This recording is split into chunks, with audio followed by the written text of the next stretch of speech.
Remember when the MCU was the biggest movie franchise on the planet? Hepbridge Farm remembers. Remember when any criticisms of the MCU would be deflected by the fans who supported the movies by calling you a DC fanboy or a boomer? Hepbridge Farm remembers. Remember when DC fanboys were accusing Rotten Tomatoes of supporting MCU fanboys because of the MCU's high tomato meter scores by comparison to the DCEU movies? Hepbridge Farm remembers. So, what the fuck happened to Marvel? The fanboys are gone, and even the same press outlets that once defended them have now acknowledged that the MCU is no longer in its prime. A lot of people have been saying that the MCU is failing because it's now become the quote-unquote MCU. Basically, it went woke, and now it's going broke. In my opinion, that is the laziest argument to make in regards to why the fans are turning on the MCU.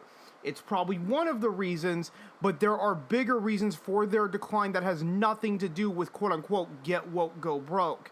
There are three reasons that I believe are the primary reasons for why people are giving up on Marvel movies that has nothing to do with get woke, go broke.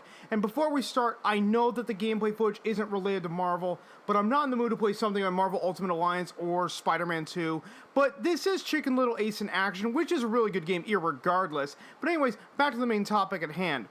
The first reason that we're going to talk about is the most simple, the Occam's razor, if you will. The MCU, for most people, ended with Endgame. All franchises, no matter how long they run, have to have some sort of ending. There are exceptions to that rule, but that's all they are, exceptions.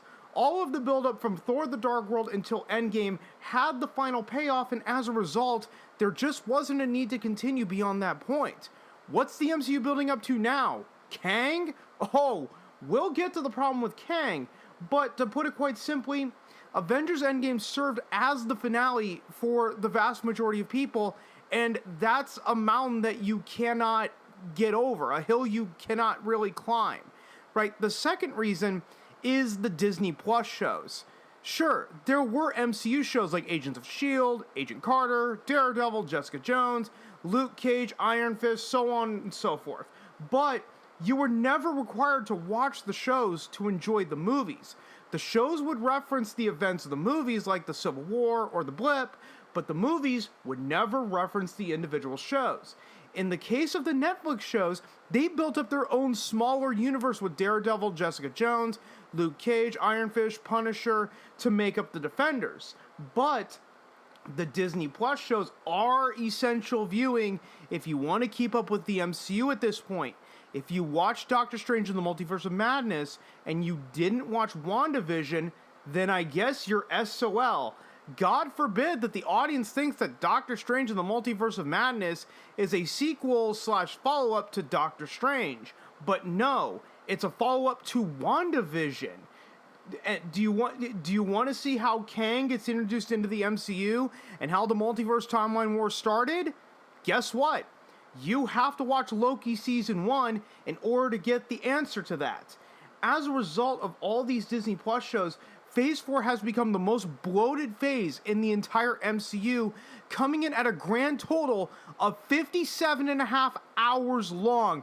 The actual number is 57.43, but I rounded up just for the sake of it, because 57.5 is a lot easier to say than 57.43. And just to put that into perspective, that is longer than phases 1, 2, and 3 combined. Combined, phases 1, 2, and 3 clock in at 50 hours.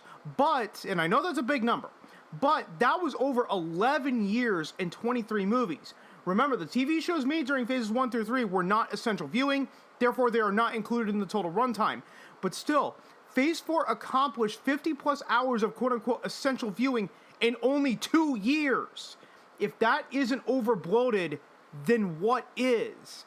And the last reason that I want to talk about is the problem with Kang the Conqueror and the multiverse concept in general. The problem with Marvel's multiverse is that they have raised the stakes so significantly high that the stakes are now completely incomprehensible. At least Thanos had a goal that he wanted to achieve. Thanos wanted to wipe out half of the universe's population because, in theory, the universe only has a finite amount of resources, and if the population keeps growing exponentially, then the universe will run out of resources. Whether you agree with the goal or not is irrelevant, but at least it was a goal that you, the audience, could wrap your head around very easily. However, there was only one Thanos. The problem with Kang is that there are an infinite amount of variants all fighting for the same thing, which is control over the timeline / TVA.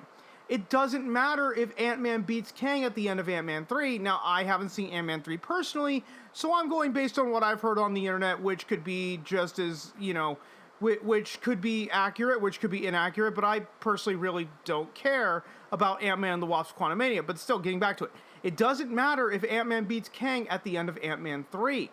If there are an infinite amount of Kangs. So, what's the point of being invested in any movie? This Kang gets banished to the quantum realm, this Kang dies by the sword, this Kang dies by getting eaten by a shark, this Kang dies from a plane crash, so on and so forth. Kang is going to come back in the next movie or show, and because of Loki Season 1, we know how this is all going to turn out anyway. Kang is going to take over the timeline once again. So, let me ask again, what are the stakes? If all roads lead to Rome, then why is there a mystery about where this iteration of the MCU is going to end up? In all honesty, the MCU should have just ended with Endgame, take a break for a few years, and then come back with the X-Men and Fantastic Four. The problem that Marvel is trying to do is they're attempting to recapture what they had during Phase 1. But the problem with that is Marvel had the benefit of being in the right place at the right time. Had the Avengers not taken the world by storm, then there wouldn't have been any MCU to even talk about. The MCU, for all intents and purposes, was lightning in a bottle. And what's the old adage? Lightning never strikes the same place twice. And any attempt to recapture lightning in a bottle is really a fool's errand at best.